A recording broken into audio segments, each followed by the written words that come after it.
Here we go now.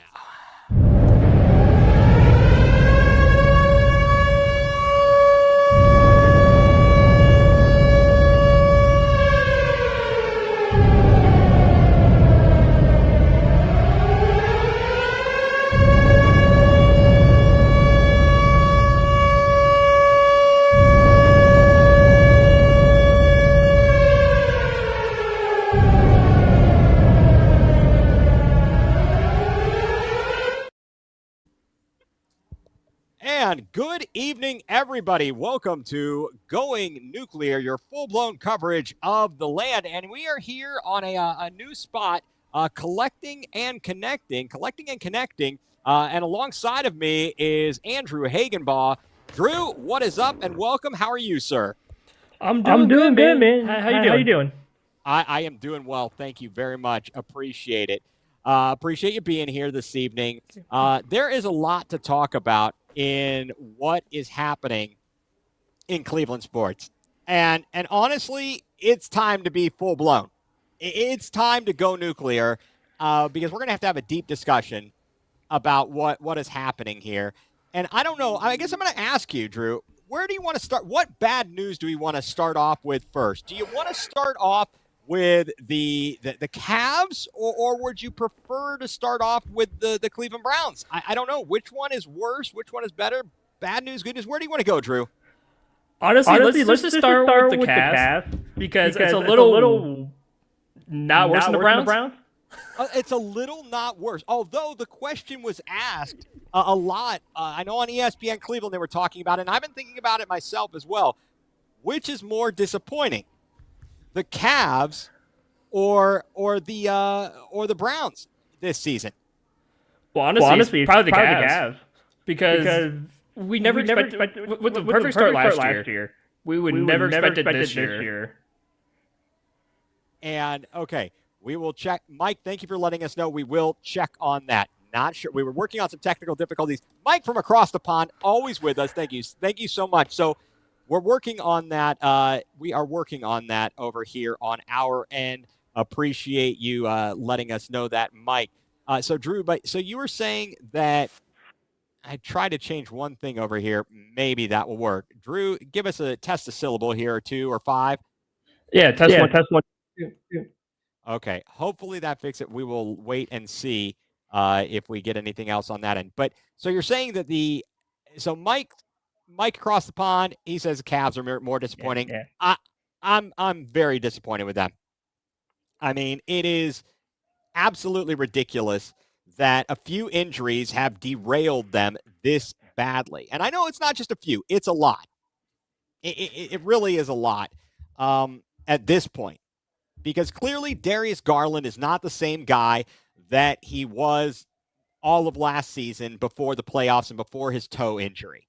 He's been working his way back. He had a bit of a setback after he came back this season, and he has been less than stellar.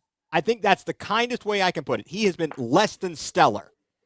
His defense kind of stinks. He's not shooting the ball very well. I have no idea what you even do with this guy. What do you think? Is there any way that they could possibly fix this? I mean, you might have to make a trade. You might have to get rid of Garland. You might have to get rid of Allen. You might have to get rid of both. Like, something's got to be done. Yeah, I think the only person that is absolutely untouchable to me is Mitchell. Yeah, sure. He is absolutely the only untouchable. I talked to you earlier. We kind of were going back and forth and chatting about this. I think that if you're going to make a move, you might have to suffer for a couple of years.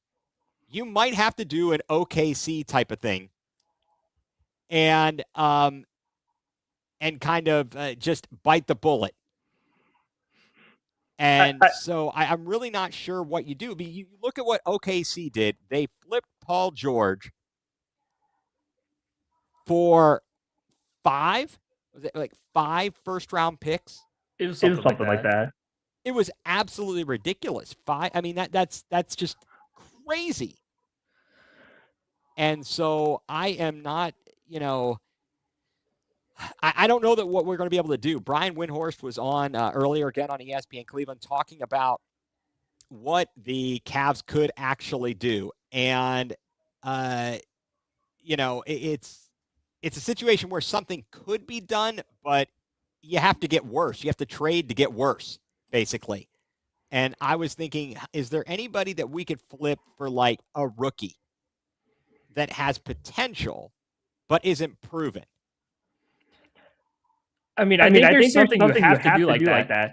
I don't mind blowing it up, keeping Mitchell, going a little bit younger, and just kind of building and eating it for a couple years. Because essentially, Garland injured is not helping you. Mobley now injured and not progressive isn't helping you. Allen is definitely not helping you in any sort of way. Strus is injured, obviously. Like there's so much going on that it hinders you so much of what you could do. Yeah, and again, sorry, Paulie Campione is who has put us on and given us this opportunity. Apologize here, trying to work out the kinks here in the settings, trying to work on the audio. So again, folks, we do apologize for the issues there. Let's see if I do one. Let's see thing here. Okay, nope, that's not going to do it. So again, thank you very much, folks, for being with us here tonight for Going Nuclear full-blown coverage of the land. I'm about to go full-blown nuclear on the settings here and trying to figure out why it is that we are having this issue. As you know, you use the same software all the time, and then when you need it to work, it says, "Nah, I'm good. I'm not going to work properly for you." Let's see. Oh, Rock Doggy, what? Okay, so my mic is fine. It is okay. So it is on your end, Drew. Let me read this comment here. So Rock Doggy, thank you very much for being with us here. Cavs aren't going to make any moves. Played like garbage this year, but we know what they can do when healthy. Played almost every game with three of their regular starters, without three of their regular starters. I don't care. I'm going to argue about this. I don't believe – I've seen this. I've seen enough. I've had it. I guess that's my point. I've had enough of this, and I worry that this is basically Donovan Mitchell trying to be a la LeBron James when LeBron James had a crappy supporting cast for all those years in his first go-round and was trying to carry everyone. So I'm not really sure what I think that it's possibly worth making a move. Yeah, exactly. I get you, dude. It's like I understand what you're saying about this, the fact that we have had all these injuries, but let's talk about how we started the season. Really, the only thing we had going on is we've had Strus out the whole time. We have had Darius Garland come back, and then he was like, let's see. Hold on one second here. Hey, Drew, check to make sure you do not have two different microphones possibly like on a computer versus a Bluetooth versus something plugged in. Just double check to make sure of that. But the fact of the matter is we started the season, Evan Mobley's healthy, Jared Allen is healthy, Donovan Mitchell's healthy, Darius Garland is back. Well, he didn't come back right away. He comes back and then he gets re-injured. I still think early on we were okay, you're right, but the same bad habits have continued. Not rebounding is not a matter of not being healthy. I could argue that it's a matter of you don't have your proper rotations, but not rebounding and not getting back on defense, that's lazy. That's just plain lazy. And I'm just not about that. And I don't know, that's kind of funny there, Mike, Sexland 2.0. So, yeah, that was always good when we had Colin and Garland in the backcourt. So let's see, what did you say here? So Tyson, Hunter, Proctor, Wade. Yeah, so okay, you're saying these guys are not NBA starters. Hunter, yeah, I agree. Hunter should be coming off the bench. Drew, what do you think? Hunter off the bench better? Yeah, I would say Hunter off the bench is better. Okay. Because you have to try something. Right. I like Hunter off the bench. He was a spark last year. Then you're talking about Proctor. Absolutely, he's not. You're right. He's not a starter. Tyson, though, I could see Tyson in the starting line. Hell, he's the only one giving any effort. So, I mean, I'll take the guys who give effort. I would, and let me just say this. Anybody want to argue with me that we need to glue Lonzo Ball's butt to the end of the bench and he can sit alongside of Luke Travers? I mean, I can't stand Lonzo Ball going out there and chucking. Please send me back Isaac Okoro. I'll take Isaac Okoro. This is what it's come to. I will take Isaac Okoro. Drew, I mean, I'm losing it over here if I want Isaac Okoro. I was happy about the trade, and now I'm eating it. No, I said it on Twitter yesterday. I said I'd rather trade back Lonzo for Isaac Okoro again. Yeah, it's absolutely ridiculous, and I don't know what the deal is with these guys. It seems as though they have fallen into some very, very bad habits. Again, the lack of effort and not getting up, getting on the glass, not getting back on defense is a major problem. They showed a clip last night where Donovan Mitchell goes in the fourth quarter, makes a layup, and then just stands there. And then just stands there as the Chicago flies down to the other end for a transition bucket. They know they can run the Cavs out of the gym. Every time. Everybody has figured it out. Our defense stinks. And okay, let's see. Again, bear with us, folks. Thank you for tuning in. We are trying to work through some technical issues here. See here if we can get Drew. Drew, any luck on your end with possibly going computer or the speakers and headphones there? I'm looking at both, trying to see if I can't fix it. Okay, all right. We will keep on rolling along. Don't you worry about it here. We've got this. We will roll with the technical difficulties here. I could argue with anybody about the garbage that the Cavs are putting out on the court. Not happy with it. Not happy with it at all. They are a major, major disappointment when it comes to in this town and the expectations. They're awful. They're awful. I'm absolutely tore up about it. And then, yeah, okay, there it is. Yeah. They looked good for 7 minutes. Then the backups came in and it all fell apart. Never got back on track. Well, whose fault is that? Okay, then fire Kenny Atkinson. I'm going all Emmett Golden on everybody here when he said, I was told that it was J.B. Bickerstaff's fault. Well, apparently not. Apparently it's an effort thing. And if that's the case, the players, this is on you. This is on you. You need to go. Something has to change at some point. You can't keep running this back. It is the literal definition of insanity. By the time we get back our players healthy, we're hosed. We are absolutely hosed. We'll be lucky to get a play-in position. And I think if I saw correctly that our draft pick, if it's low enough, it ends up being the Hawks. The Hawks get the draft pick. Is that not the biggest kick in the butt? It's crazy. I have had to step back from the Cavs because I actually had expectations. I just had expectations, and that was bad. That was my bad for having expectations. Mike, what you say, Dan Gilbert definitely is not happy, and we know he will pull the trigger. Again, I'm not bringing up topics that other people haven't already discussed.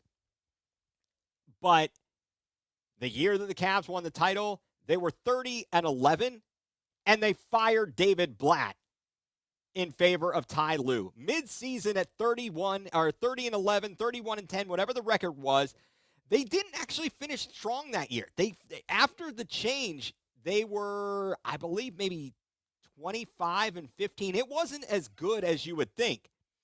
And to go into the playoffs and make the run that they did and win like they did with Ty Lue at the helm, I think he helped. Because David Blatt, as good of a coach as he was internationally, it wasn't something that was meant to be to bring him in with LeBron James. And you have a guy like LeBron James and a coach like David Blatt. It didn't work. It just didn't work. And Ty Lue was able to connect with them, and they made the most of it. So credit where credit is due there.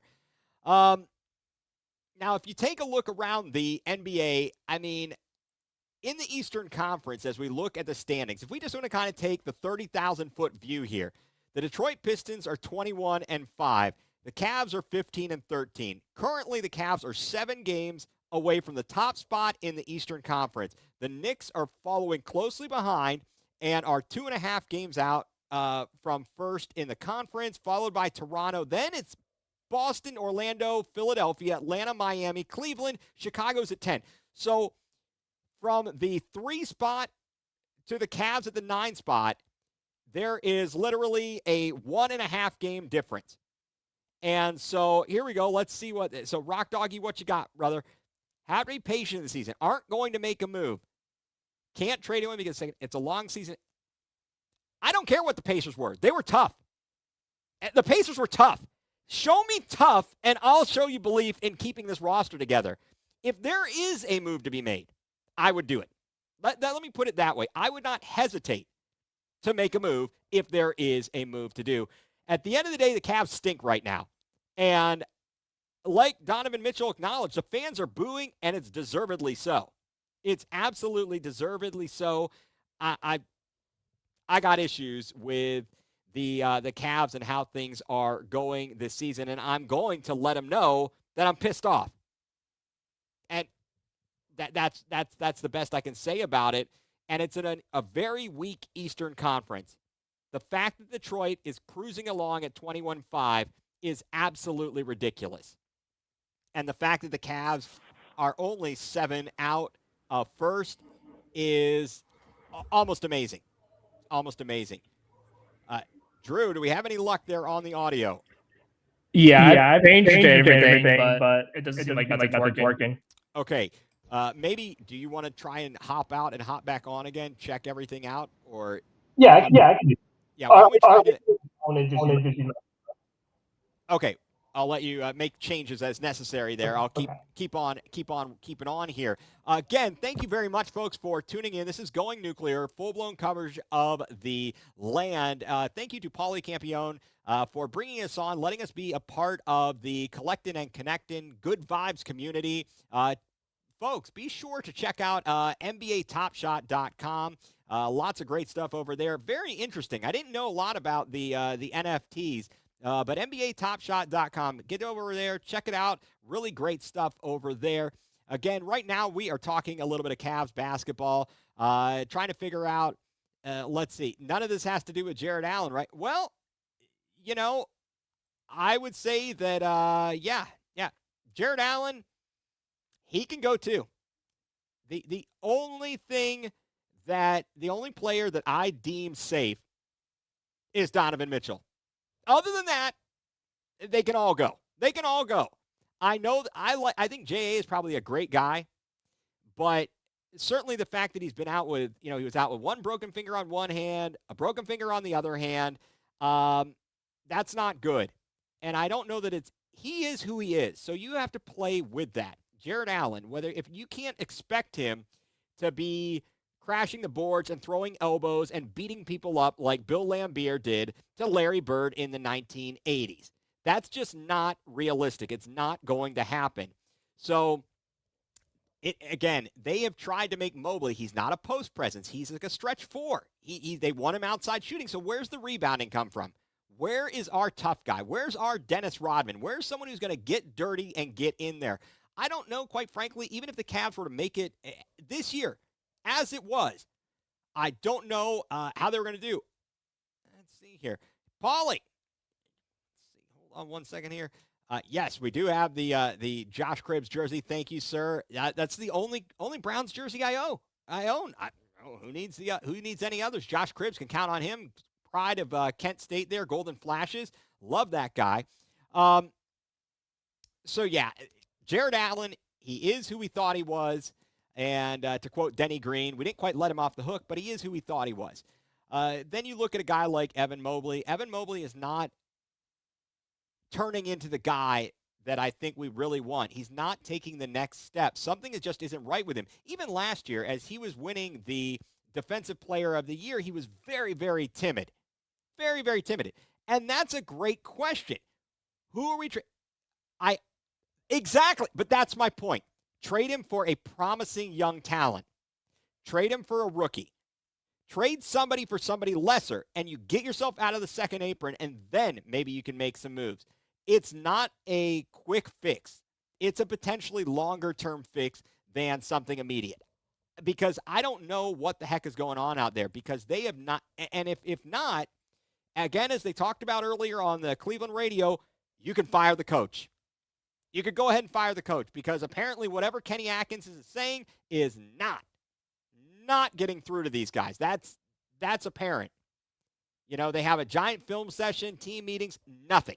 Absolutely nothing better out of that. They go out and then they lose to the Charlotte Hornets. They lose last night to a very bad Chicago Bulls team. All in all, it's disgusting. It's absolutely disgusting what the Cavs product is right now, and I don't know how you fix it. It's not simple to trade anybody. We all know that, and I understand that. But if that was an option, I wouldn't hesitate. If the better option is to get rid of the head coach, Kenny Atkinson, to bring somebody in who's a butt kicker, maybe. Also of interest or of thought is that and we almost lost to the Wizards. Great point there. And again, Mike, you're talking games against the Bulls and the Hornets. Yeah, we'll probably lose to them again. It's terrible what they're doing there. I don't know that, and this is something my point I was about to make is the way the NBA schedule is structured, there's not much time for the teams to get in any kind of meaningful practice time. So when the Cavs had about a 5-day break there with the NBA Cup and all that nonsense, you would have thought it would have helped out. And then they came out and laid an egg this past Sunday. Boy, wasn't that a kick in the junk after the Browns got their butts handed to them by the Chicago Bears. But you know what? I wasn't surprised. I had no hope, and I wasn't disappointed. So all in all, hey, that was a great afternoon of football. It was exactly what I thought it was going to be. The Browns doing the Browns things, the special teams being unspecial. It was absolutely crazy. And there it is. Yeah, Mike, every team is dealing with injuries. Had enough of the lame excuse. It's a reason, but it shouldn't be an excuse. You have to play through these things. Again, great point brought up that I had kind of forgotten about in the JB years, the last season he was here, Garland is eating food through a straw because his jaw was broken. You missed Mobley for a long period, and they were very successful. Why? They played defense. They couldn't score very well, but they played defense. And I know that's a lost art in the NBA today, and it's all about the offense. But, it's one of those things. They're going to have to do something. Something has to give, and I don't know that simply getting injured guys back is going to change anything. They've got to wade that out because Mobley, his calf strain, it was 2 to 4 weeks. And then you're talking about Strus not yet back, and Garland still not at full strength. Where is Sam Merrill with his hand? This is like the worst hand sprain I have ever possibly seen. I absolutely can't believe that type of an injury is such a problem. And Mike, you bring up another great point. The Hornets were out 6 of their main guys, and they put in the effort, and they beat our behinds. And Kenny is telling them to, let's cut out all the three-point shooting. We're not shooting well. What are they doing? They're going out and shooting threes. So, to me, that's a general they're pushing back on the coach. It's a blatant disregard of what he's telling them to do. And in that instance, something has to give. I don't know where it's going to start, but I think that they may have to make a move. Now, here's another question here. Well, now that's a good point. So you talk about having two bigs both healthy, super important for the Cavs. Is it? Because I can agree and disagree. We found that you can't have them both on the court at the same time, apparently.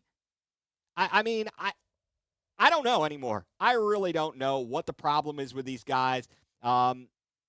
You're 15 and 13. You're currently 9th in the Eastern Conference, but you are not far out. You are only a game and a half behind the 3 seed.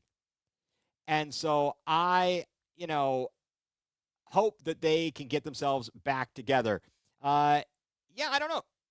I think Kenny will get fired. If they don't show improvement, it may not come in the middle of the season, but he will get fired. Isn't it funny? Like Dan Gilbert fired Mike Brown after LeBron left, then he brought him back. And I can, yes, this I can. Important to have them on the court, one of them on the court at almost all times.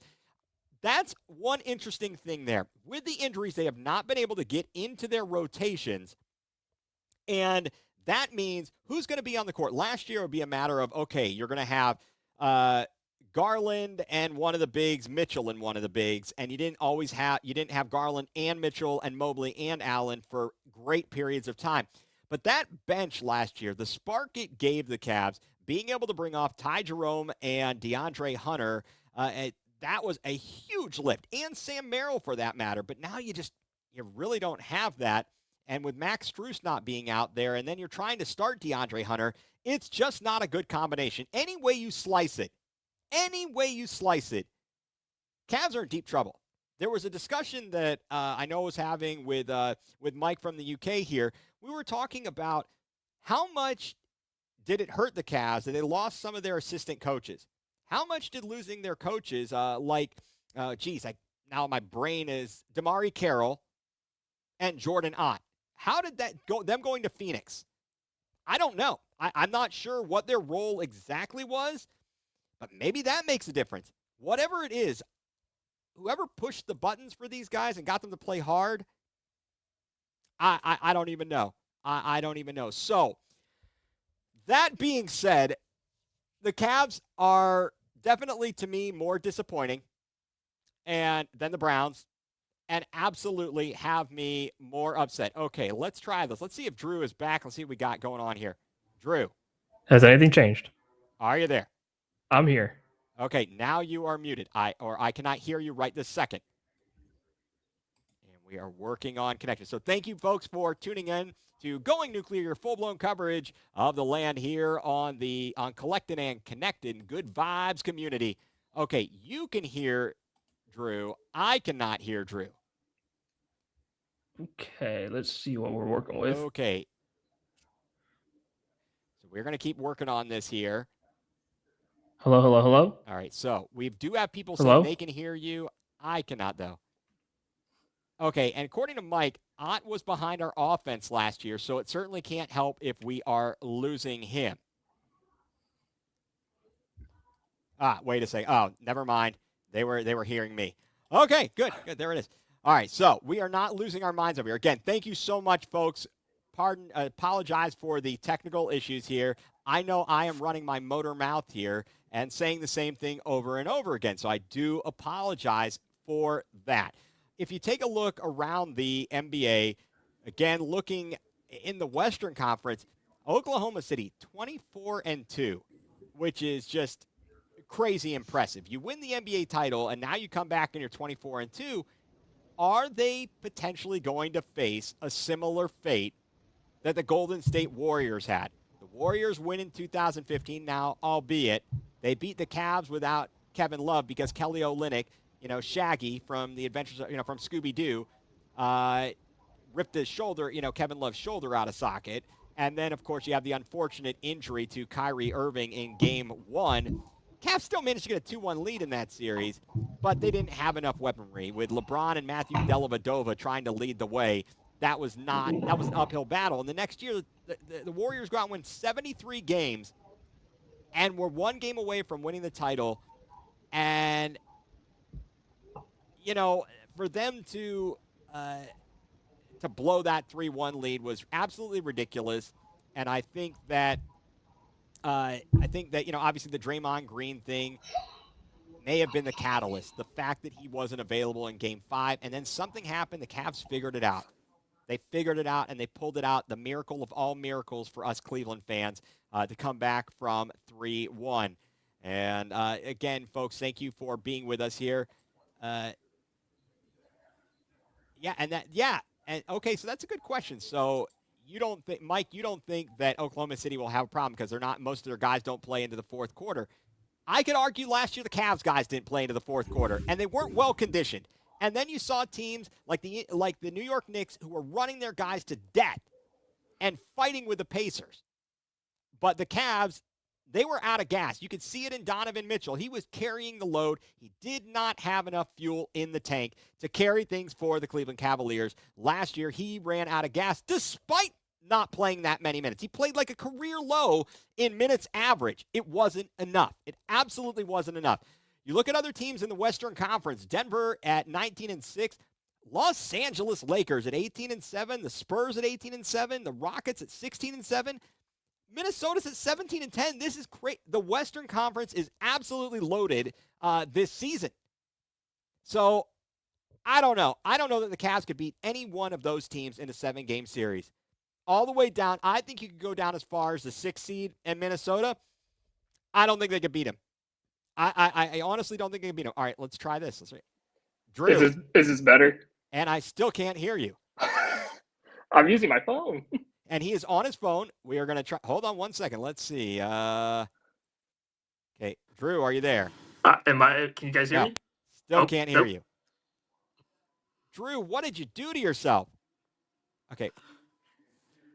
I think you're doing this mime thing like you were doing with Shedeur Sanders. Is that right? Is that what it is? Now, again, they're saying that they can hear you. Are they hearing you or are they hearing me? Can you guys hear me? Am I coming in clear? Is there anything? Okay, they are saying they can hear you. All right, so we're going to check some settings here then and try and figure out what is going on that I can't hear you. Okay, they are saying it is on my end. So this is great. This is great. Okay. Let me remove myself and I'll come back in. Sounds like a plan. All right, we're going to give it a go here. We're going to try it. I apologize, guys. I am so sorry because this is the first time this has happened. I use StreamYard for other things and nothing has gone bad ever. So I don't know what's going on.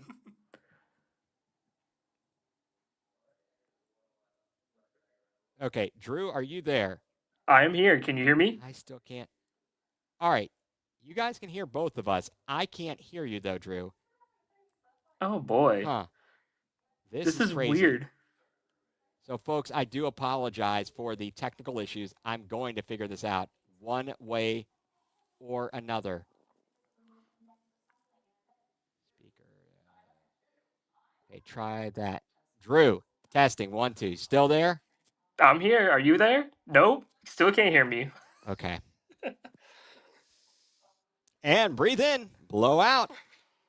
Yes, you may need closed captioning. I like this. I like that we are getting the nice suggestions here for the closed captioning. I am not certain what is going on. There it is. It's weird because I never had issues with this ever before. This is the first time.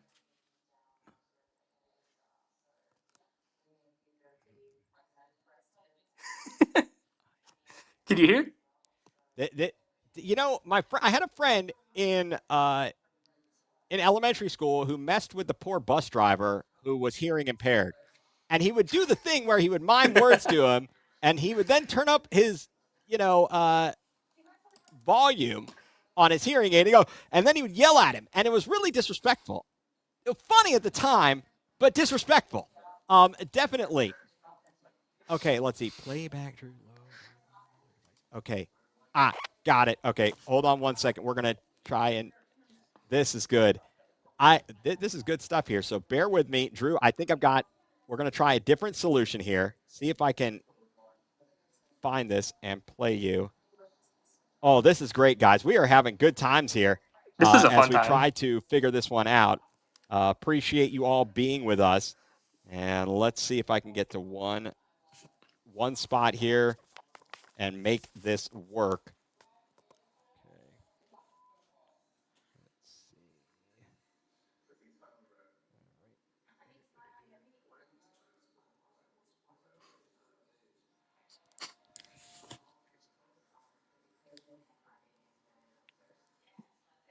Okay, Drew, say a few syllables. Can you hear me? At least on the stream. Can you hear me? Hello? 1 2 1 2. Testing, testing.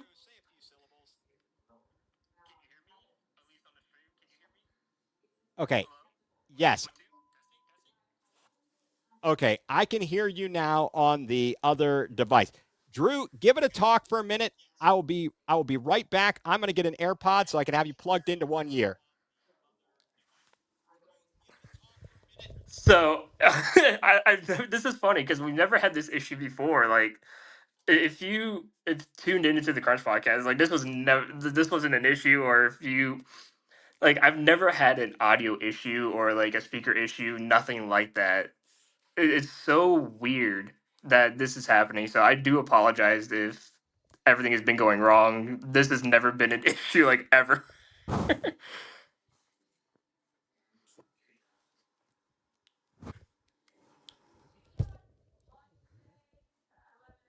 Keep going. Can you at least hear me? Is there audio coming through your earphones, headphones? Can you hear what I'm saying? Am I coming in clear? Am I fuzzy? Am I mute? Am I? Is there anything? Well, hopefully I'm coming in clearly and not muffled or anything like that. So if you guys can hear me, hopefully I'm not coming in like all like So hopefully Ethan can figure it out, and hopefully he can hear me, and we could actually do this properly. Still nothing from Ethan. Wow. So is it something from my end then? What is it going on your end? Because I have no idea what is going on. This is very, very intriguing because I have not had an issue with this like ever before. This is very, very interesting. Okay. Okay. Here we go. All right, keep talking. All right, can you hear me? Is everything coming in? Can you at least hear a delayed audio of me coming in? And can you?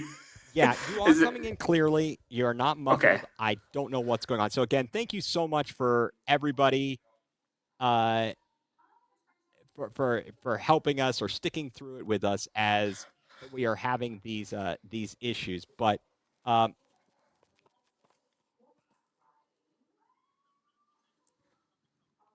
Oh,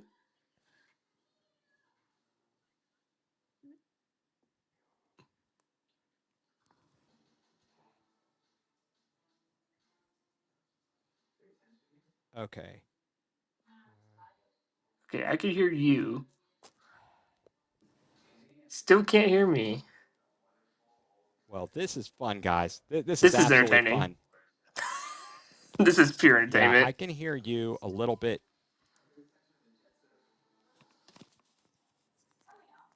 Is that better? Hopefully, Okay, this is we're better. gonna try one other thing here.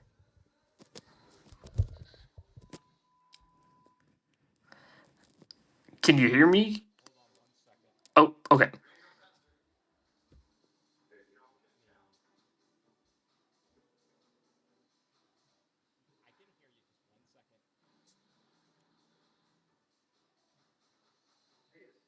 1 second.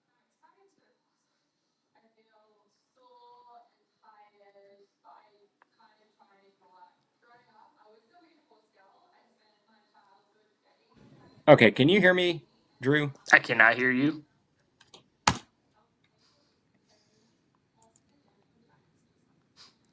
Okay, can you hear me, Drew? Okay. This is the craziest thing I have ever heard. I I can't hear anything. Okay. Okay, Drew, I am on now. I should be on my Mac microphone and speakers. Can you hear me at all? Nope. No, I can't hear you at all. Hold on. I don't know what's going on.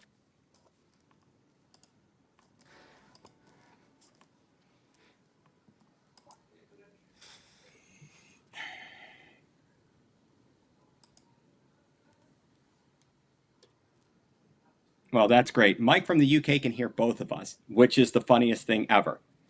And I got one more option and one more thought of what to do.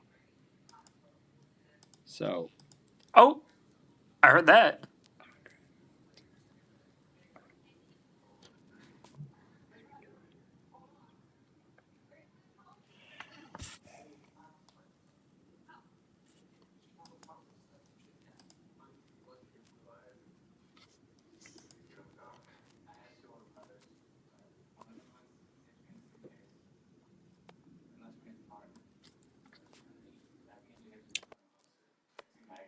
Okay, can you hear This me, is Drew? crazy. I have no idea what's going on. Drew, can you hear me? Nope, I can't hear you. You, are you serious?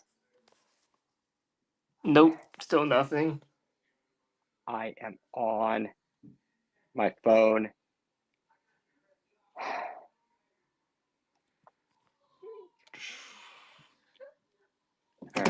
This is weird. Okay, hold on. One more thing. I'm also trying to work on what I can do on my computer here too to see if I can't change something.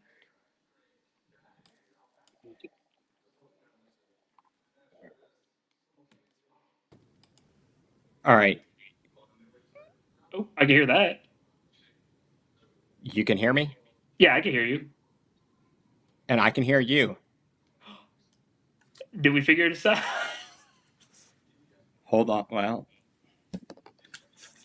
all right, check 1 2. Yeah, I can hear you. Check 1 2. Check 1 2.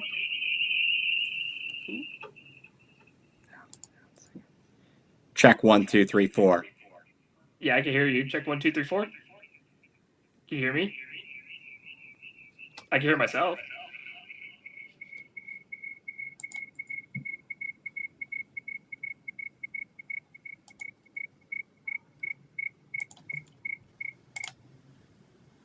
Okay, I kicked myself out of the studio. Drew, can you hear me? Yeah, I can hear you.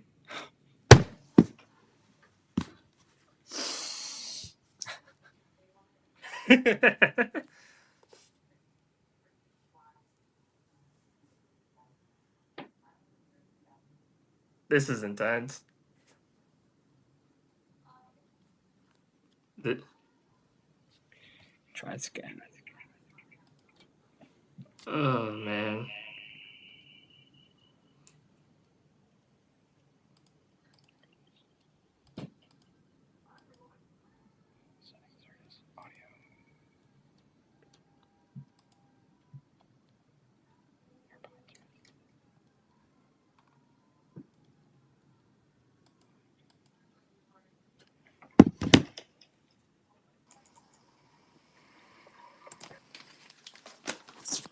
All right. Ah, Oh, I can hear Drew, you. can you hear me? Yeah, I can hear you. Can you hear me? Hey, Drew, can you hear me? Yeah, I can hear you.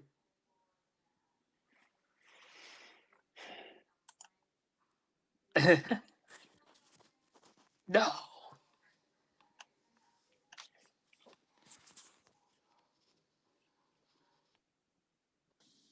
Can you hear me? No, can't hear me.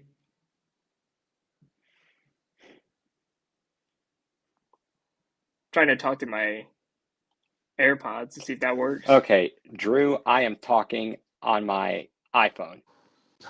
Can you hear me at all? Yeah, I can hear you. Yeah, but you can't hear me. Can you hear me now?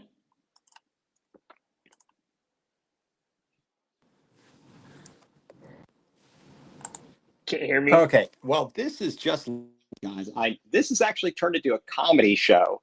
The fact that we are Yeah, trying to get this to work and nothing is working. I absolutely don't I don't know what's understand going this. on. I don't I'm either.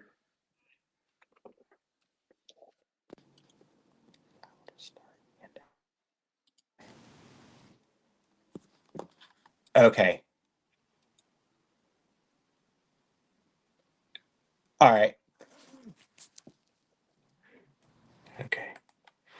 All right. So let's hey, okay, let's jump in as guests, Drew. If you can hear Oh, me. Drew, jump out and we'll there we go.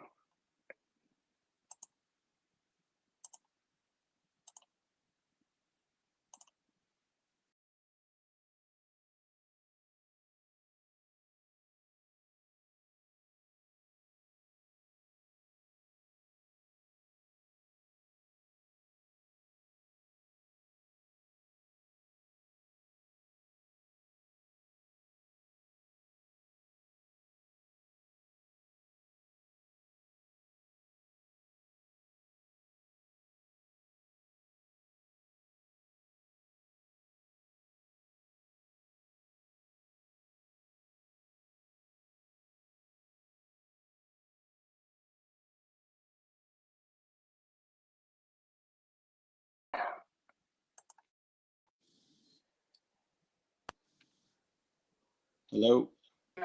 Hello. Hey guys, how about we just go? I cancel this out and I just go to a live on X, and then I'll have you join. Alive on. Yeah, I don't. The funny thing is, I can hear you now, You can but hear I me? can't hear Drew. Wait, now I can hear you, Drew. But Oh, am I wait, hearing what? you? Yeah, this is weird. I can hear both of you just fine. And All right, I'm just gonna remove myself from the stage, and you guys can keep going. Then maybe that'll work. Yeah, let's give it a try. Drew, can you hear me? yeah, I can hear you. Can you hear me? I can hear you. All right, we are going to Oh, do it this cool. way.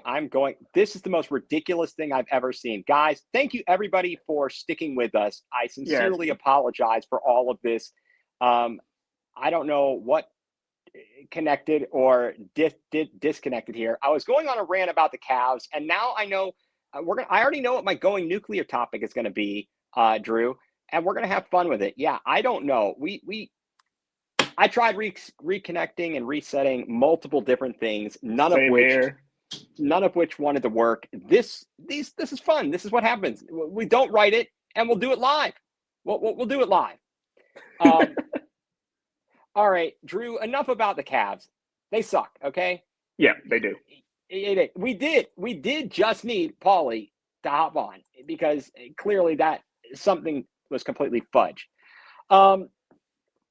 So, Drew, let's talk about the Clowns. Okay, let's do it. Let's talk about the Browns. They absolutely stink. But the question is, I mean, we could go over the numbers from the game against the Bears. And what's that really going to tell us? That we suck? Yeah, that's really all it does. I mean, it pretty much confirms exactly what we thought about everybody on the team except for, I don't know, Myles Garrett. The unspecial teams showed up once again. How does Bubba Ventrone still have a job? You're telling me? I mean, he makes Mike Prefer look like a living legend.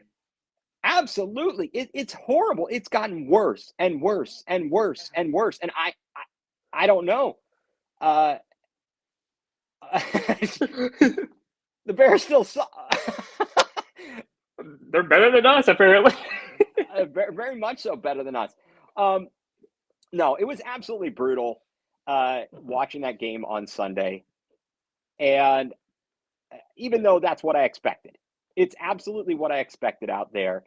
One positive that I found from it is I like the connection that Shedeur Sanders has with Isaiah Bond, because it looked like Isaiah Bond was an absolute waste of a pick. He was an undrafted not even a pick, an undrafted free agent.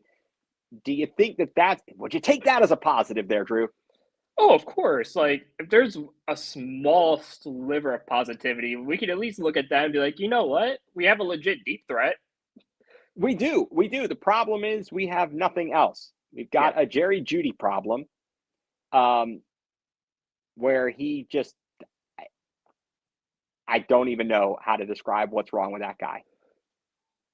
No, I don't think anyone can explain what's wrong with him. It's like he had a great season last year, and then all of a sudden forgot how to play football. Well, he's got stones for hands. That's the issue. Okay. All right. Let me ask you a question then. We're going to talk stone hands. I got to ask you this question. Greg Little, Jerry Jeudy. I stumped you. Honestly, I take Jeudy over Greg. Okay. Yeah.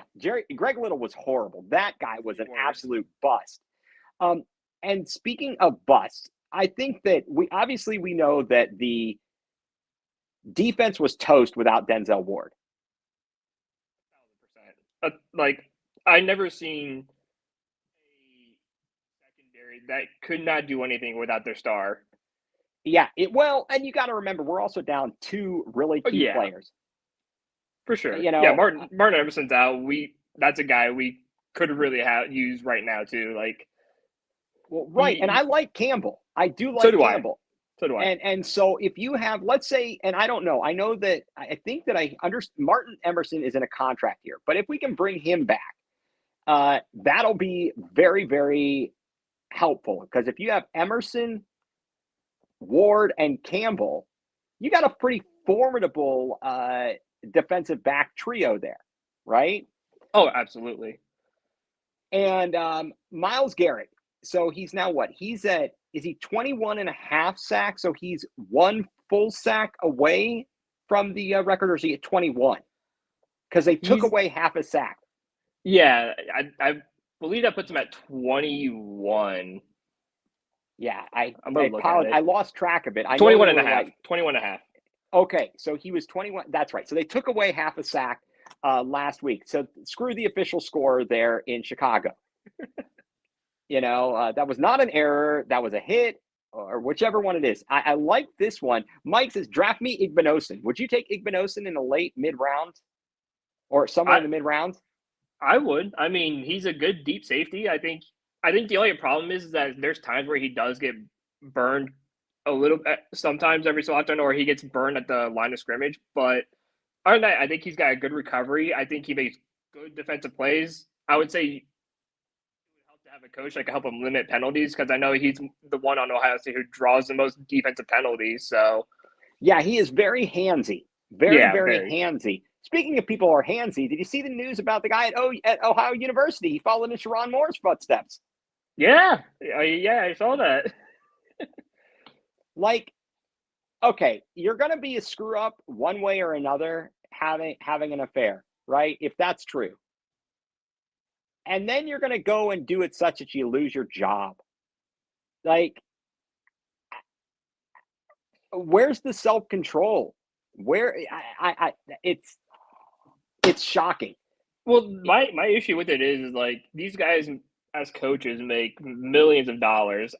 Even more towards even the low ends of D1 schools, like your MAC schools, whatever. I'm sure they make at least like $1 million or $2 million. Like, I think it's probably in the $100,000, in like probably $500,000. It's like $500,000. Yeah. Regardless, it's enough money. It's way more than I make. It's 6-7 times what I make in a year. Exactly. Like, you're telling me you can't stay away, or you're thinking like, oh, maybe I'm just gonna ruin my whole career, my whole life, and this sounds like a good time. Okay, now this is an interesting question. Do you know anything about this, Drew? I don't. Bam Adebayo? Bam. I was thinking Bam Adebayo. Is it Asia Wilson too? Oh, maybe. From the WNBA? They're gonna have a super baby. That is gonna be a super baby if that's the truth. It will be, man. It'll be like a super baby. Who was it that was married to? Halle. Okay, yes, it is. It is. They're gonna have a super baby. What was it? David Justice, who was married to Halle Berry.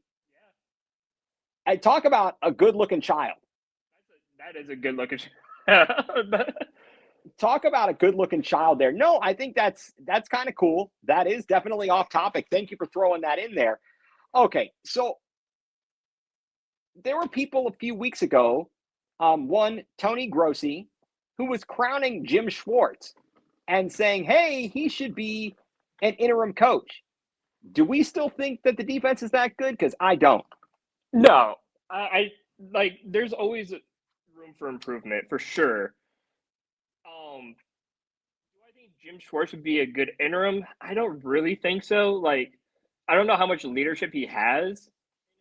And I think that's the biggest thing for me as a head coach is you need leadership. You need leadership quality. Like a Mike Vrabel is like a very perfect example.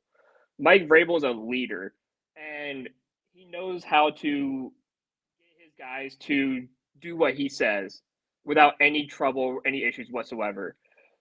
Dan Campbell reminds me a lot of like a Greg Williams, where he's very vocal and very like anger and has like the little if you don't do this, I'm gonna break a bottle over your head, like type of attitude. But that's also very effective because again, it gets people to listen and do what you need them to do. James Schwartz is kind of like, I wouldn't say a Kevin Stefanski like. He's got more attitude than that. Yeah. But I feel like his defense, I know they're tired a lot, and because the offense stinks, but to get shredded on the ground like they've gotten shredded is just crazy. It's absolutely crazy. Find me our next Ben Johnson. Okay, well, who is the next Ben Johnson? Who would be the next Ben Johnson? Maybe Joe Brady?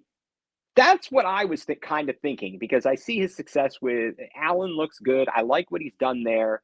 And Joe Brady was with Joe Burrow down at LSU. Exactly. So I might consider that. Please don't send me Bill Belichick. I'm not dealing with his jackassery and Jordan. I don't need Jordan here. We got enough issues. I mean that's absolutely crazy. Shedeur Sanders regressed a little bit, to say the least. But is that really a matter of him not having enough reps? I mean, yeah, that's definitely a big part of it. And, going into a situation where you have 4 of your 5 offensive linemen out, that definitely doesn't help. And when you have receivers besides Fannin who can catch a ball, that really doesn't help much either. So I think there's definitely there's things that Shedeur could do better. Like there's 2 of the 3 interceptions that were maybe don't do that. Well, it's the same type of play where he got baited into it. Yeah, exactly. And those are rookie mistakes. Like those, those come with reps. Those come with just seeing the field a little bit better. Those come from, hey, I'm a rookie in the NFL. Like they're gonna know how to bait me, and I'm gonna fall for it. Like that happens all the time. Josh Allen fell for it a couple of times in his rookie year. So did Burrow. So did Mayfield. So did everyone. It happens. But that's how you grow, and you watch film, you look at the bait, and you be like, okay, if I see that again, I'm not gonna get baited this time. So it's a learning progress, but he definitely shows a lot.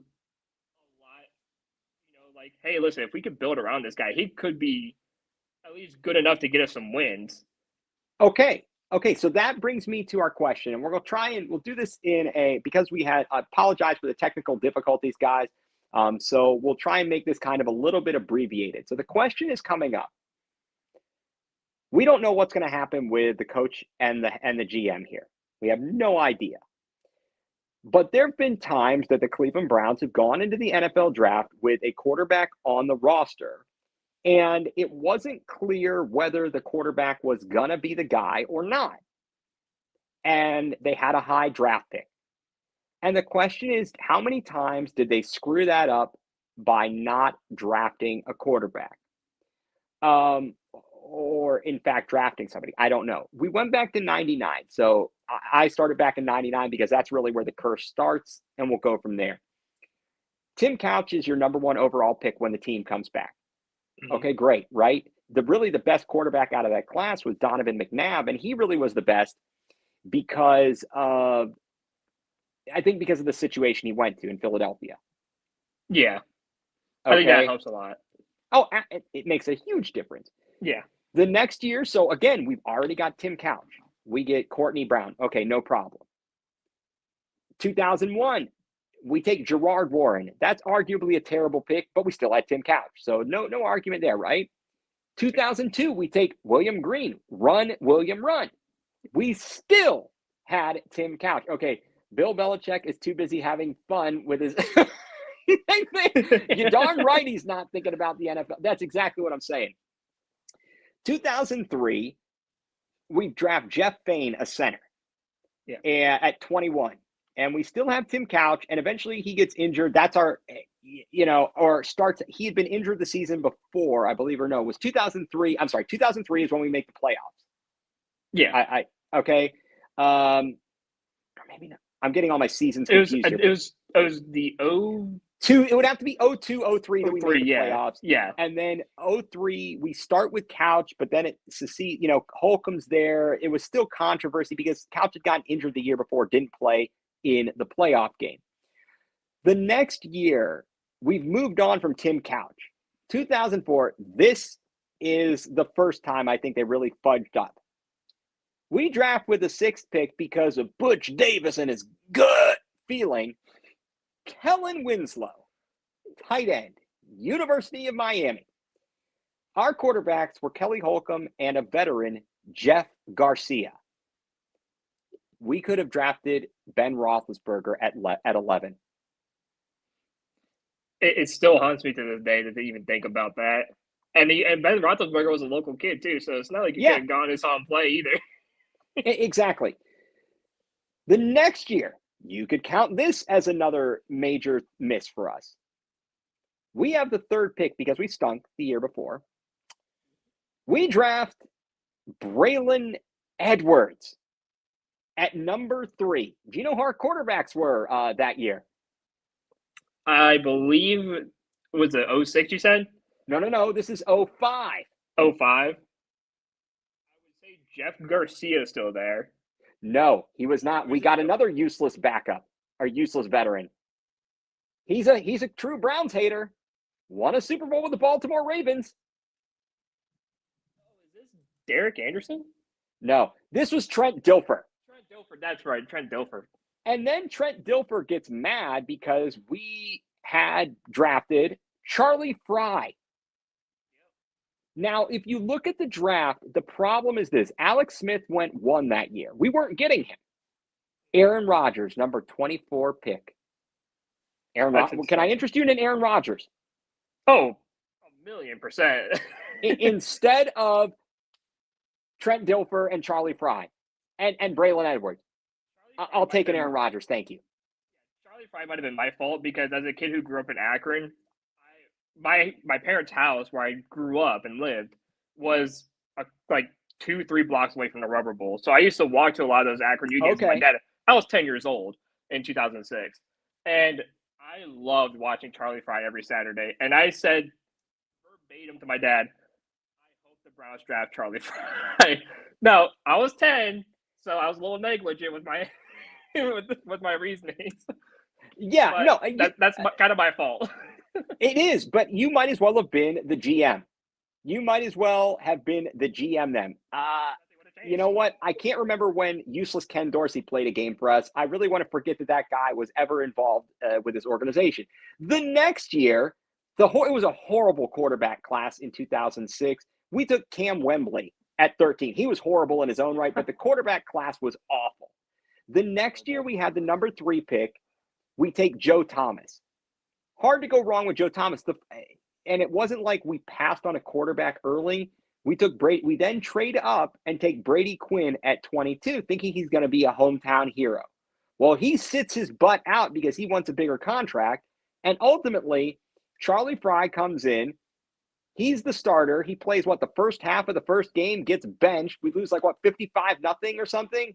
Something like that. Something big. He gets traded. And the next week, it was a season of dreams is what they've deemed it with Derek Anderson, and we go 10-6 and miss the playoffs because stupid Peyton Manning sits out the last game, and they had Jim Sorgi at quarterback.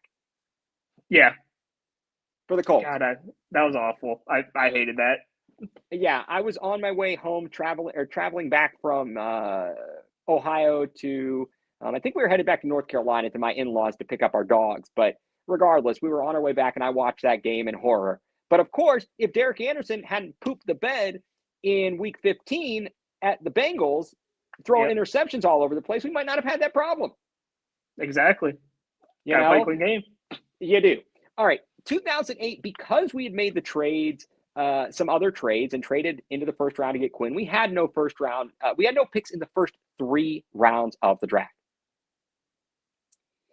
In 2009, we go for Alex Mack at 21. We had traded down twice in the first round. You and I talked about this earlier. Originally, our draft spot was the 5th pick, which we traded to the Jets. The Jets took Mark Butt Fumble Sanchez. Yep. I don't feel like we missed out there. No, I don't either. I would rather have a center. Right. Okay. The next year, 2010, we take Joe Hayden at 7. Our quarterback room, would you care to guess our quarterback room that year in 2010? 2010, that was an odd year. Wasn't it something weird like Spurgeon Wynn and No, Spurgeon Wynn is a lot, but you're not far off. We had Jake Delhomme, former Carolina. I thought he was early. I thought he was 08. No, Spurgeon Wynn was way early. He was in the Doug Peterson days. Oh, that's right. We had Jake Delhomme, the starter. We drafted Colt McCoy in the 3rd round. That's who we drafted, Colt McCoy. And Seneca Wallace was on the roster. We had gotten him, I think, from Seattle. Sam Bradford went number 1 overall. That was not a great draft class. Quarterback. In fact, it was a terrible quarterback draft class. But we had a high pick. We didn't take the best quarterback was off the board. We didn't reach. We got McCoy in the 3rd round. No harm, no foul. The next year, Phil Taylor We take him at 21. We had McCoy coming back. He was the starter. But let me tell you this. We weren't in position. The number 1 pick, Cam Newton. Okay, we weren't going to get him. But the rest of the guys in the first round are horrible. Jake Locker at number 8, Blaine Gabbert at number 10, and Christian Ponder at number 12. So did we really miss out? No, we couldn't do it. And so what I'm saying is we don't need to reach for somebody just for the sake of reaching. Number 2012. Well, we have the number 3 pick. Andrew Luck is absolutely going number 1. He goes 1. RG3 out of nowhere ends up going number 2, and Washington traded the farm for it, right? Yeah. Yep. Then Ryan Tannehill goes 8. We get 30-year-old Brandon Weeden, or whatever age he was, so he could get stuck under the flag like a senior citizen. That was a time, man. That was a time. Because, he was, 29 when we drafted him? Yeah, he was like 29. Now, the only quarterbacks that really came after in that draft that were really good, Russell Wilson at 75 and Kirk Cousins at 102, but those guys weren't selected to be starters necessarily, right? In fact, Mike Flynn, I believe, was the person who was supposed to start in Seattle, but it was clear when Russell Wilson went in there in training that he was the guy. And there you have it. And then Kirk Cousins, he was behind RG3. RG3 eventually goes down with all the injury bugs. And then he gets his opportunity, and he's obviously made the most of it. He is very good, but he's not great. But, is my read on that. 2013, we're still rolling with Brandon Weeden. And Weeden, I think, yes, Mike, to your question, when did we get? I think Brian Hoyer was there in 2013. He got injured. He was in there for games. He gets injured on that Thursday night game against Buffalo, if I recall correctly, because I think they had benched Brandon Weeden, if my memory serves me correctly. So we take Barkevius Mingo at 6. Now, again, we're still hoping that Brandon Weeden's going to be good. Do you know who the only quarterback was that went in the first round that year, Drew? I don't remember that. E.J. Manuel. That's why you don't remember, because he sucked. Okay. So, again, you've got another year where it's like, okay, we weren't drafting a quarterback anyway, and the only one that went was terrible. In 2014, this is just disgraceful. The Browns have the 8th pick. Now, earlier than him, I will say this was he had one good season. Blake Bortles went at 3. The Browns draft Justin Gilbert, sight unseen, at number 8. And they trade up to get Johnny Football at our favorite number, 22. The only players that I would have thought about that we didn't draft right there, that we could say is a minor mistake. I mean, it was a major mistake to take Manziel. But Bridgewater went 32. Derek Carr went 36. And Jimmy G went 62. I think that Carr might have been successful here. Yeah, Carr was very, very successful. Bridgewater, obviously, he ran into injuries. He was okay, but injuries. Mm-hmm. 2015, still, we've got Manziel coming back. We go with Danny Shelton at number 12. Yeah. And we've also brought in we've got Josh McCown. The quarterbacks that went before that in the first round, Jameis Winston at 1, Marcus Mariota at 2. Again, we couldn't have even drafted that high. We didn't have the pick. So I don't know. Yeah, wanted Carr fuming when we took Manziel. Well, the bum on the street told us to do it. Yep. Then we get to 2000 and let's see. So where are we at? Now we're in 2016. We end up taking at number 15 Corey Coleman, and then at 32 Emmanuel Ogbah. Philadelphia we had the number 2 pick, and Philadelphia traded up and they took Carson Wentz. Do you think Carson Wentz could have succeeded here? I mean, I don't think he could have under Hugh Jackass. No. Or whoever the fake quarterback whisperer. Oh my! We were horrible. I mean, it was obvious that we were just terrible. We were pretty screwed. 2017, Myles Garrett goes 1. We take him 1. And I'm sorry that you met Corey Coleman at an Indians hand. Did you punch him in the face for dropping that ball in Pittsburgh to seal our 0 for season, Mike? You should have. We go Myles Garrett 1, and we're sitting with another pick at 12. The Buffalo Bills screwed us all. They screwed the NFL by trading out and letting Kansas City jump up, and Kansas City goes and gets Pat Mahomes at 10. Then we trade out of 12, and the Texans get Deshaun Watson. It did turn into Denzel Ward, arguably, and we don't know. Again, this is like so long ago, you have no idea what would have happened with Deshaun Watson had we drafted him in the first place. And obviously, Denzel Ward is fantastic. It's not Hall of Famer worthy. He may not be Hall of Fame worthy, but he's a hell of a player. And love having him on our team. And I hate when people crap on him. I've got some friends who constantly call him soft, and I really want to, it really ticks me off. Obviously, then 2018 comes around. We're back at the number 1 pick after the 0-16 season. We take Baker Mayfield. Sam Darnold goes 3. Allen goes 7. Josh Rosen 10. Lamar Jackson 32. Arguably, maybe we should have taken Josh Allen. But there were questions about accuracy. And Baker Mayfield really did play well here. I mean, he was up and down, but he's been a very solid quarterback. Is he the GOAT? No, but he's pretty damn good, especially when you look at the past drafts and other number 1 picks. He panned out pretty well.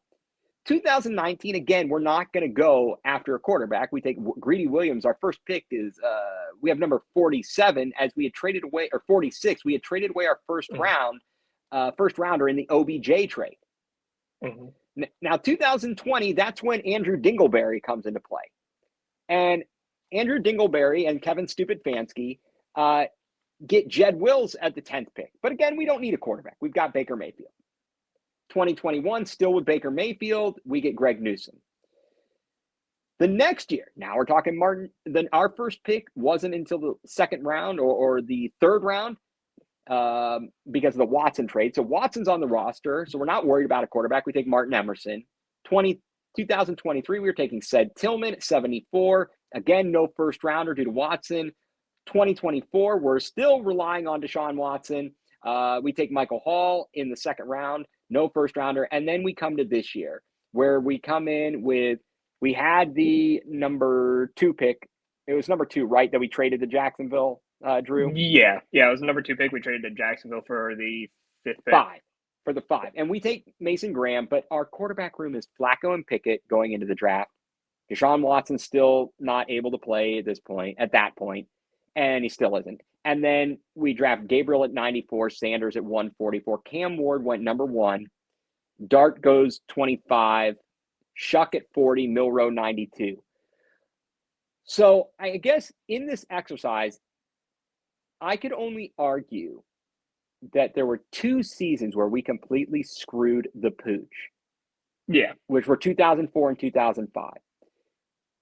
But you look at how bad draft picks have been, the quarterbacks of the first round, and it's not a guarantee if they get drafted in the first round, they're going to be any good. Yeah. Because it's also part because of the team around them. You're generally going to a bad team. So that brings us to our question. If the Browns, let me ask you this. If Shedeur Sanders looks like he would be the guy, right, going into next year, but you go into the draft, if you have an opportunity to draft Mendoza, would you take Mendoza over Sanders? I personally don't think so. And the reason being is I've always had this philosophy of you're going to be as good as the guys you have on the roster. You're going to be just as good as the team around you. So if you have the worst offensive line in the league, it does not matter who you draft. You could have Tom Brady. It does not matter. If he can't stay on his feet for more than 2 seconds, it's over. Like, he can't make anything happen. So the fact that people are like, well, we should take Mendoza. I wouldn't mind Mendoza. Don't get me wrong. Mendoza would be a phenomenal pick. But who's going to protect him? Who's going to catch the ball? Like, right. And that's Judy catching the ball for him? Oh, cool. I can't wait for 20 more drops in the season. Exactly. And they don't have the salary cap space because of the Deshaun Watson situations, which is really still handicapping them. Would you, and I assume then, or again, you wouldn't even take Dante Moore if he were the guy. I'm not trading up. I am not trading away any assets. I am not trading up to get one of these guys. But let's say we're sitting at number 2 or something of that nature. And whatever the situation is, someone wants to come up to get the draft pick. And we slip down a few spots. I think that's the best case scenario. You go down just a couple of spots so that whichever team, that the Raiders and the Jets have to have a quarterback. Those two teams absolutely have to have a quarterback. And now I could throw in Miami as needing a quarterback. And they're going to be way further back in the draft. I mean, they're going to be middle of the pack. Yeah. So I say that if you can trade down and still get, for me, I know this is a homer take. I'm taking Carnell Tate with my first pick because he's going to be gone quick unless he screws up in the combine or a pro day. He's going to be like probably the first receiver off the board. I want him. He is big, he is strong, he is fast, he is reliable, and I want an Ohio State wide receiver. Is that too much to ask? And I don't want Brian Robisky. No, that's definitely not too much to ask because I've mentioned this before. Like my choice would be with that pick that you have, it's Carnell Tate, and then with the second first round pick you have, it's guaranteed offensive lineman, guaranteed. Yeah, absolutely. And so again, Miami definitely needs a quarterback. Yeah. Do you think they would maybe they wanted Deshaun Watson in the original Watson sweepstakes? You think he would maybe they would pay for part of his salary and take him off our hands? I think they'd like him. He and Mike McDonald would get along well. He loves Miami. He loves being on the yachts, right? Yeah. I mean, I wouldn't say why not. Like maybe it's worth the call to see like, hey, would you eat up like a little bit, like 25% of the contract? Right, exactly. I think that would be a very reasonable thing to do. No, they've got a big contract on their hands. I don't know how bad the salary cap is, but Tua is a big salary. Yeah, he's a huge salary. They overpaid for him deeply. They did. And it just proves how hit and miss it is. And again, then Mike, also good point here, possibly if you did move down, take Tate or Lemon from USC. Again, I'm thinking no quarterback. And again, the whole point of the exercise here, Drew, and for everybody listening, thank you so much for going through that pain with us, is that as much as you sit here and you go, oh, you have a top pick, you have to draft these guys. Well, I'm here to tell you that just because you have a high pick doesn't mean you need to draft a quarterback if the quarterback is going to get destroyed out there. And also, if the quarterback class is not that good. And quite frankly, I don't think this year's quarterback class is going to be that good. It's really down to about 2 quarterbacks, and maybe you throw in Ty Simpson, but I wouldn't even do that. I wouldn't even do that. I'm thinking it's going to be Mendoza and Moore. Those are the top 2 quarterbacks, and everything else after that is kind of meh. Yeah, and my thing too is if you draft around Shedeur Sanders, you get him a receiver, you get an offensive line or whatever, and say he still kind of the same, he still doesn't really pan out then I would start looking at a quarterback in the draft upcoming and be like, okay, we build around him, we have a good offensive line now, we have guys who can catch the football, it's still not working out. Now we can start looking at maybe another quarterback because again, Watson's going to be gone. Gabriel, we could push him off to the side. He's not going to matter anymore.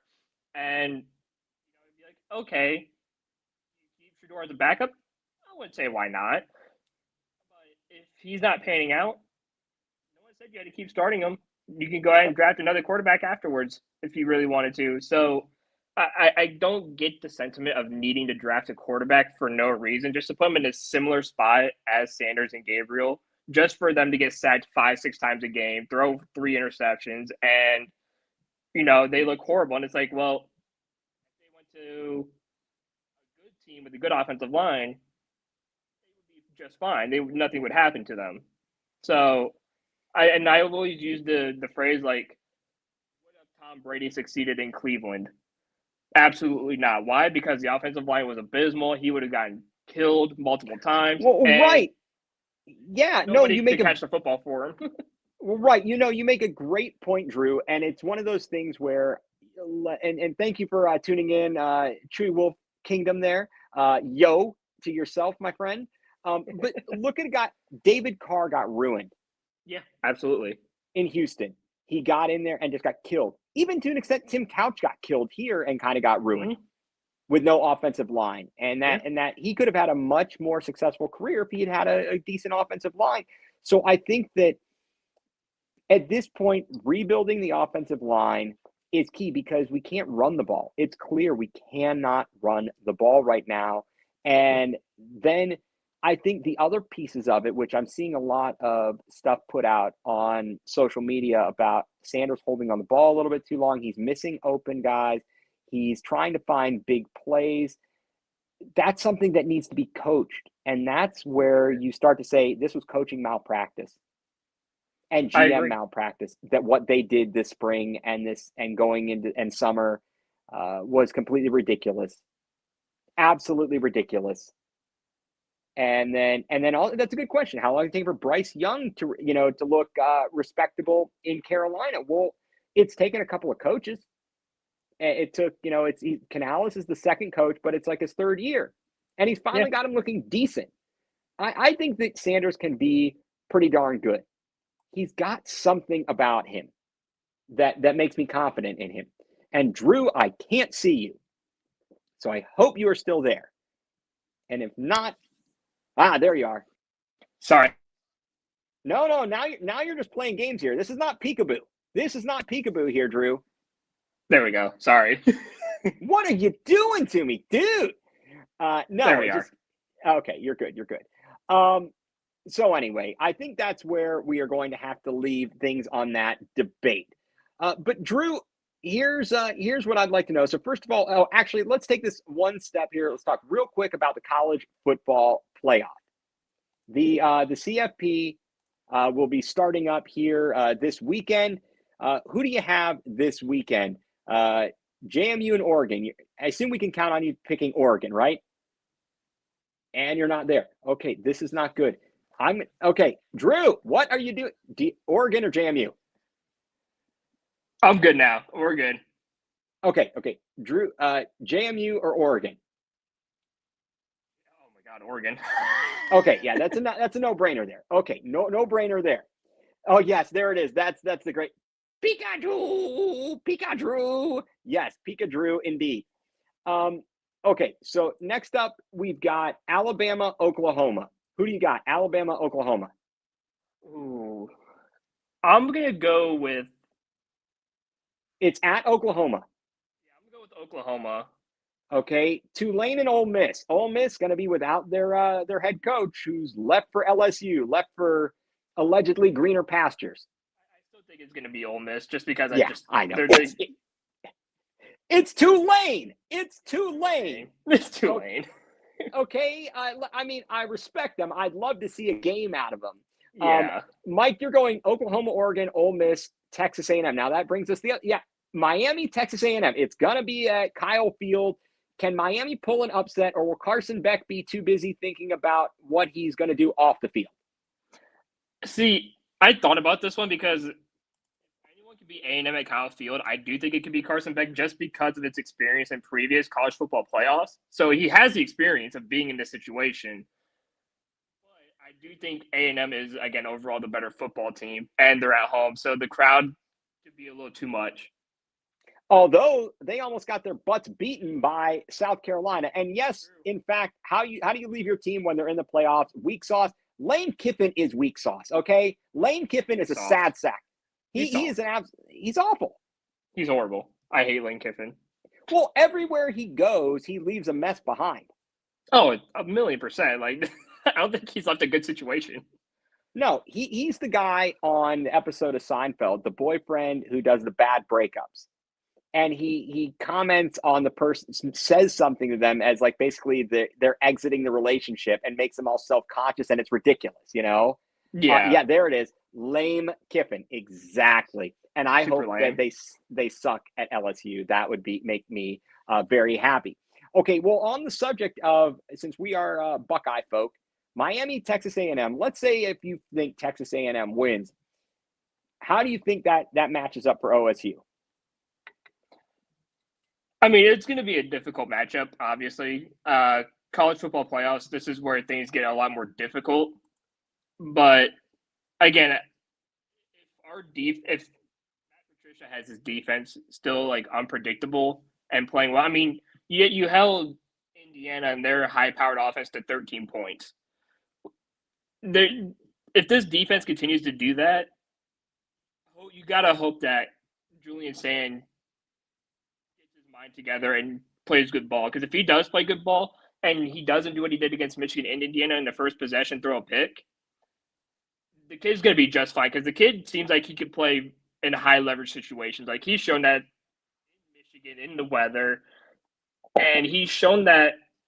I do think he played well against Indiana. I think Indiana's loss was more so on Ryan Day, more so than Sand, because again, Ryan Day in big games tends to choke it a little bit and gets too conservative with his play calling.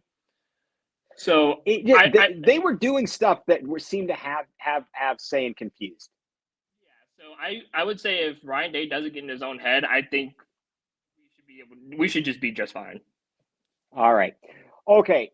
Finally, here, as we like to go nuclear here, and so Drew, I would love it if you could tell everybody what has you going nuclear this week, today. Could be sports related, could be just something around town. What has you going nuclear? Well, besides the issues we've had for this podcast today, that could easily be the going nuclear moment of yes, for both of us.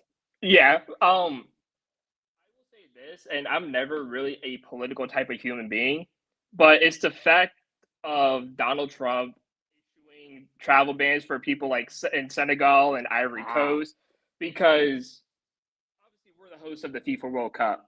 People are going to come and travel from all over the world to come see this and spend a load of money here. This is money for the United States. This is money for the country. This is just a fun time for a nation to just relax and enjoy something special. And for these travel bans that are continuing to happen, it limits worldwide fans from coming here, not only just for the World Cup, but to experience what the U.S. is like, to see like, hey, maybe things aren't so bad, or hey, maybe, this.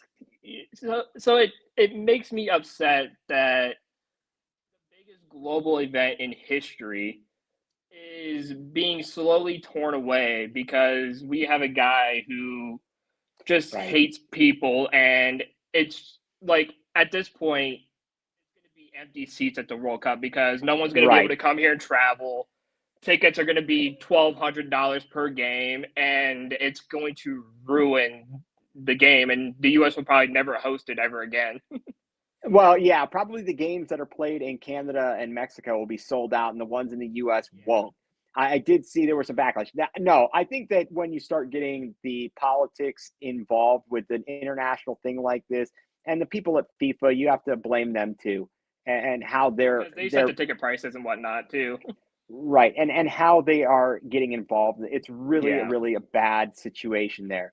Well, I mean, as you said, what has me going nuclear this week, Drew, well, other than our technical difficulties, which we've obviously worked through, I kind of went off about it, but it's the Cavs.